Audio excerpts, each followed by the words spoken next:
رسول مجتبی کہیے، محمد مصطفیٰ کہیے۔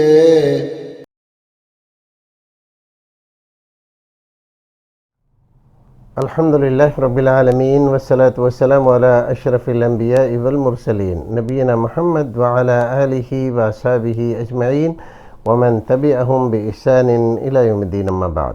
ناظرین، خیر مقدم ہے آپ کا کریم ٹی وی اردو میں۔ آج کی مجلس میں پہلا سوال جو ہمارے پاس آیا ہے وہ ہے محمد رضا اللہ مدھوبنی بہار سے۔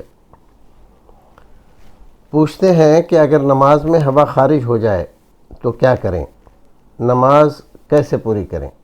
دیکھیے، اگر آپ نماز اکیلے پڑھ رہے ہیں اور آپ کی ہوا خارج ہو جاتی ہے تو فوراً آپ نماز توڑ دیجئے، جائیے وضو کر کے آئیے، اور وضو کر کے اگر آپ نے اس درمیان میں کسی سے بات چیت نہیں کی، نماز کے خلاف کوئی کام ایسا نہیں کیا جس سے لگے کہ آپ نماز کے باہر ہیں، سوائے اس کے کہ آپ گئے ہیں، وضو کیا ہے اور واپس آئے ہیں، تو آپ کے لیے دو طریقے ہیں۔ ایک طریقہ تو یہ ہے کہ آپ مان لیجئے 2 رکعت پڑھ چکے تھے، 4 رکعت کی نیت باندھی تھی، 2 رکعت پڑھ چکے تھے آپ، تو اب آپ آ کر جہاں سے آپ نے اس کو چھوڑا ہے وہیں سے شروع کر لیجئے۔ اور ایک طریقہ یہ ہے کہ اثر نو وہ ساری نماز پڑھیے۔ آپ نے 1 رکعت پڑھ لی ہے، 2 رکعت پڑھ لی ہے، تو نماز تو آپ کی اس کی وجہ سے چلی گئی، اب آپ اثر نو نماز شروع کیجئے۔ اور اگر آپ نماز جماعت سے پڑھ رہے ہیں، نماز جماعت سے پڑھ رہے ہیں اور جماعت میں بھی سب سے پچھلی صف میں ہیں، تو چپکے سے نکل جائیے، وضو کیجئے، اور اگر اسی حالت میں آپ امام کو پا لیتے ہیں جس حالت میں آپ چھوڑ کر گئے تھے تو وہیں سے مل جائیے، آپ کی نماز مکمل ہے۔ اور اگر آپ کو وضو کرنے میں دیر ہو جاتی ہے اور ایک آدھ وہ رکن فوت ہو جاتا ہے تو ایسی حالت میں آپ کو وہ رکعت سلام پھیرنے کے بعد، جب امام سلام پھیر دے تو آپ وہ رکعت پوری کر لیں۔ اور اگر آپ امام کے ساتھ نماز پڑھ رہے ہیں، یعنی جماعت سے نماز پڑھ رہے ہیں اور پہلی صف میں یا دوسری صف میں ہے اور کئی صفیں اور بھی لگی ہوئی ہیں، اب ایسے آپ کے پیچھے نماز پڑھ رہے ہیں لوگ، تو آپ یہ کیجئے کہ آپ اپنا ہاتھ اپنی ناک پر رکھیے اور وہاں سے نکلیے۔ جو پیچھے والا ہے، جو آپ کے پیچھے ہے، بالکل ایسا مت کیجئے کہ نماز کاٹ کے آپ جائیں، وہیں سے آپ پیچھے سے نکلیے، ہاتھ رکھا ہوا ہے آپ کا ناک پر، تو وہ آدمی سمجھ جائے گا کہ آپ کی نخشیر پھوٹ گئی ہے یا کوئی اور وجہ ہو گئی ہے، آپ کو وضو کی ضرورت ہے، تو آپ کو اور نکلنے کا راستہ دے دے۔ اور مقتدیوں کو بھی یہ مسئلہ معلوم ہونا چاہیے کہ اگر کوئی آدمی اس طرح سے نکل رہا ہے تو اس کے لیے دشواری پیدا نہ کریں، آسانی پیدا کریں، اس کو نکل جانے دیں۔ اب آپ نے جلدی سے وضو کیا، پورا وضو کیا، لپائیں جھپائیں آپ نے کچھ کیا کچھ چھوڑ دیا، ایسا نہ کریں، مکمل وضو کریں، اور آ کر اب آپ اسی جگہ جہاں آپ کھڑے تھے وہاں پر کھڑے ہونے کی کوشش نہ کریں، آپ جہاں تک صف پہنچی ہے وہاں سے آپ صف میں شامل ہو جائیں۔ اس میں اگر کوئی رکعت آپ کی چھوٹ گئی ہے وضو کرنے میں تو آپ اس کو پورا کر لیں، اور اگر آپ نے امام کو اسی حالت میں پا لیا ہے جیسے امام قرات کر رہا تھا اور آپ اس کے پیچھے نماز پڑھ رہے تھے، آپ کی ہوا خارج ہو گئی اور آپ گئے جلدی سے، امام قرات ہی کر رہا ہے، آپ نے وضو کیا اور وضو کر کے پھر سے آ کے امام کے ساتھ شامل ہو گئے، تو آپ کو کچھ کرنے کی ضرورت نہیں ہے، امام کے ساتھ آپ سلام پھیر سکتے ہیں۔ اسی طرح کی اور بھی کئی طرح کی صورتیں ہیں، تو آپ اپنی نماز اس طرح پوری کر سکتے ہیں جو آپ کو بتلایا گیا ہے۔ الحمدللہ آپ کے سوال کا جواب مکمل ہو گیا۔ اگر کوئی بات اس میں آپ کو لگ رہا ہے کہ یہ مسئلہ رہ گیا تو آپ پھر سے پوچھ سکتے ہیں۔ السلام علیکم ورحمۃ اللہ وبرکاتہ۔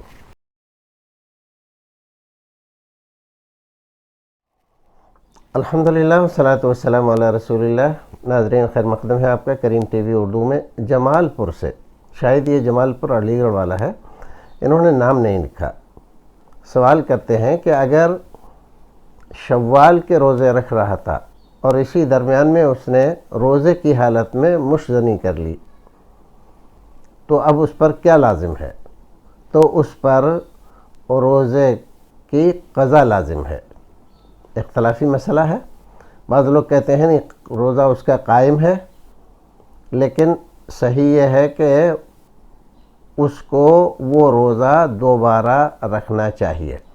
جو لوگ کہتے ہیں کہ روزہ اس کا قائم ہے اور اس سے اس کا روزہ نہیں ٹوٹا ہے تو کہتے ہیں کہ جماع پر اس کو قیاس کرنا درست نہیں ہے، لیکن یہ صحیح نہیں ہے کیونکہ اس کے لیے بھی نکاح کا یعنی جماع کا لفظ استعمال حدیث میں ہوا ہے، ناکح الید اس کو کہا گیا ہے، اور یہ کہنا کہ یہ قیاس مال فارق ہے، قیاس مال فارق نہیں ہے، یہ درست ہے، لہذا اس پر ایک روزے کی قضا لازم آئے گی۔ اس روزے کو بھی وہ خراب نہیں کرے گا، اس روزے کو پورا کرے پھر ایک روزے کی مزید قضا کرے گا وہ، چونکہ مسئلے میں اختلاف ہے، اس لیے بہتر یہ ہے کہ روزہ توڑے نہیں۔ اگر ایسا ہو گیا ہے غلبہ شہوت کی وجہ سے، خاص طور سے ایسے بچے جو جوان ہیں، ابھی شادی نہیں ہوئی ہے، کھان پان اچھا ہے اور اس طرح کے ماحول میں رہتے ہیں جہاں پر شہوت پرستی کے مناظر بہت زیادہ ہیں، ان کو اس طرح کی صورتحال پیش آ جاتی ہے، تو ان کے لیے سب سے پہلے تو یہ بات سمجھنا چاہیے کہ یہ جو غلطی ان سے ہوئی ہے، اسی غلطی کو دبانے کے لیے نفلی روزے رسول اکرم صلی اللہ علیہ وسلم نے رکھنے کا حکم دیا ہے کہ ان کی شہوت ٹوٹ جاتی ہے اگر وہ کثرت سے روزے رکھتے ہیں۔ تو جب تک شادی نہیں ہوتی ہے ان کو کثرت سے روزے رکھنا چاہیے۔ اور مشزنی اگر عادت ہو گئی ہے تو سب سے پہلے اس کا علاج کرے، یہ بہت بری اور موذی بیماری ہے، آدمی کو اندر سے کھوکھلا کر دیتی ہے اور اس آدمی کی قوت مردانگی بھی متاثر ہوتی ہے اور عضو مخصوص میں بھی کچھ ایسی خرابیاں پیدا ہو جاتی ہیں تو بعد میں چل کر اس کے لیے شرمندگی کا باعث بنتی ہیں۔ تو اس عادت کو فوراً چھوڑے، یہ جائز نہیں ہے، ناجائز ہے، اور ہو گیا ہے تو روزے کی قضا ہے، صرف کفارہ نہیں ہے، کوئی کفارہ نہیں ہے اس کے اوپر۔ السلام علیکم ورحمۃ اللہ وبرکاتہ۔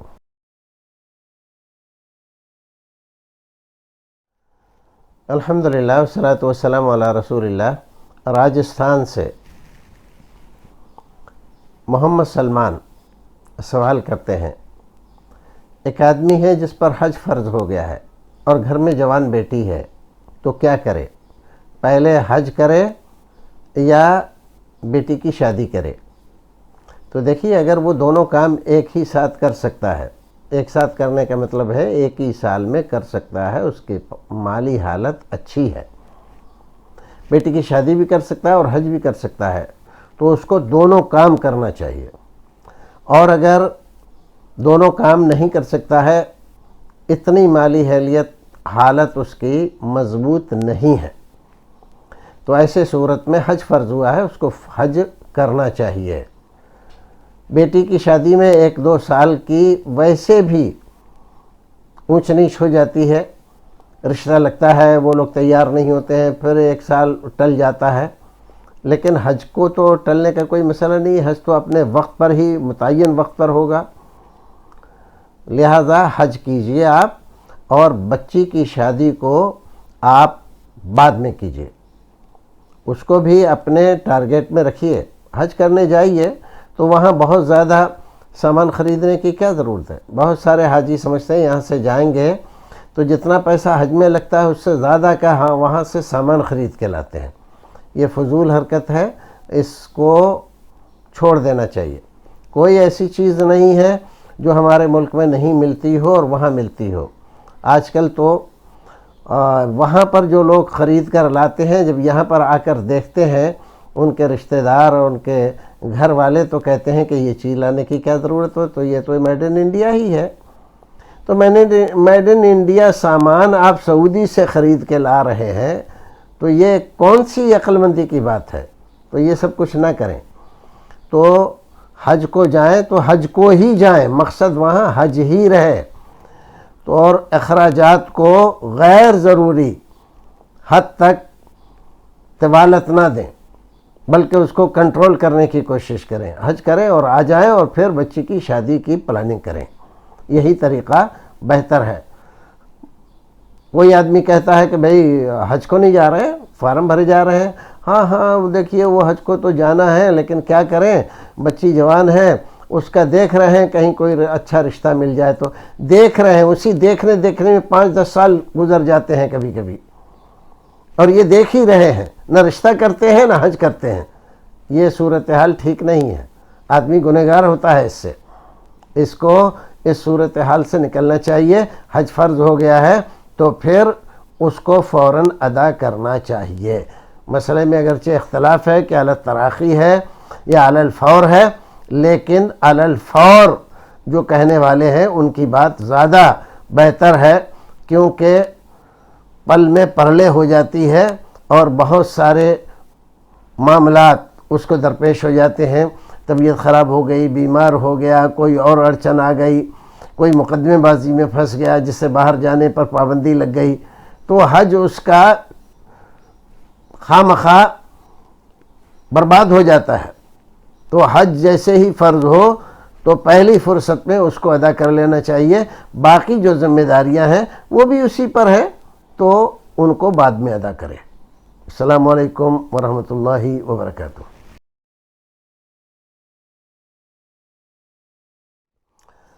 الحمدللہ والصلاۃ والسلام علی رسول اللہ۔ عباس اعظم کٹھیار بہار سے سوال کرتے ہیں، میت کو دفن کرنے کے بعد جو اجتماعی طور پر دعا ہوتی ہے تو سب دعا کریں یا ایک آدمی کرے؟ سبھی لوگ دعا کریں لیکن الگ الگ کریں، ہر ایک آدمی اپنے طور پر دعا کرے گا۔ ایک آدمی دعا کر رہا ہے، باقی لوگ خالی آمین آمین کہے چلے جا رہے ہیں۔ بعض جگہ یہ رواج ہندوستان میں ہو گیا ہے، لیکن یہ رواج درست نہیں ہے، اور اس کے لیے یہ عذر تراشنا کہ بعض لوگوں کو پتہ نہیں رہتا ہے کہ کیا دعا کرنا چاہیے، ان کو دعا کرنا نہیں آتا ہے تو سیکھیں۔ اس کے لیے یہ تھوڑی ہے کہ ایک نئی چیز نکالیں گے دین میں، جو چیز آپ کو نہیں آ رہی ہے اس چیز کو آپ سیکھ لیجئے۔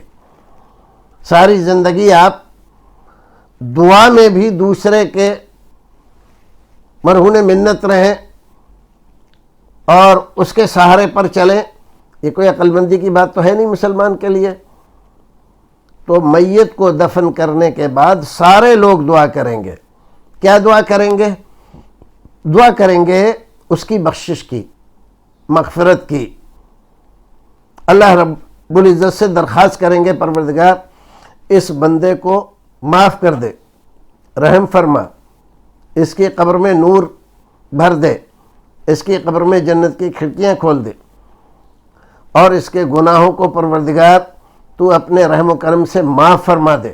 منکر نکیر کے سوالات کے جواب میں اس کے لیے آسانی پیدا فرما۔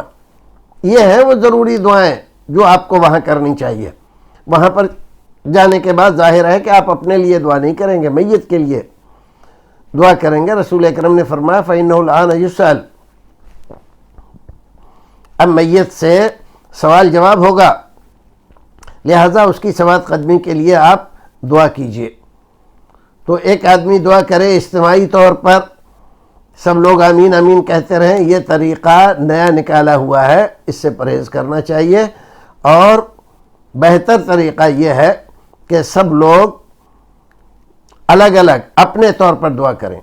اور اگر کسی جگہ پر بہت دنوں سے یہ رسم چلی آ رہی ہے تو وہاں کے جو امام جمعہ ہیں ان کو چاہیے کہ جمعے کے اندر یا اپنے دیگر دروس میں یہ مسئلہ کئی بار ڈسکس کریں، بتائیں لوگوں کو، اور ان کو سکھائیں کہ یہ دعا کی جاتی ہے، اس دعا کو آپ سیکھ لیجئے۔ اور وہاں پر اجتماعی طور پر دعا کرنا، امام کو مجبور کرنا، امام نہیں چاہتا ہے کہ اس طرح سے زور سے دعا کرے سب لوگ آمین کہیں، لیکن متولی حضرات اس پر زور دیتے نہیں، ہمارے یہاں ایسے ہی ہوتا ہے، آپ کو ایسے ہی کرنا پڑے گا۔ تو یہ امام کے اوپر زور زبردستی کرنا یہ درست نہیں ہے۔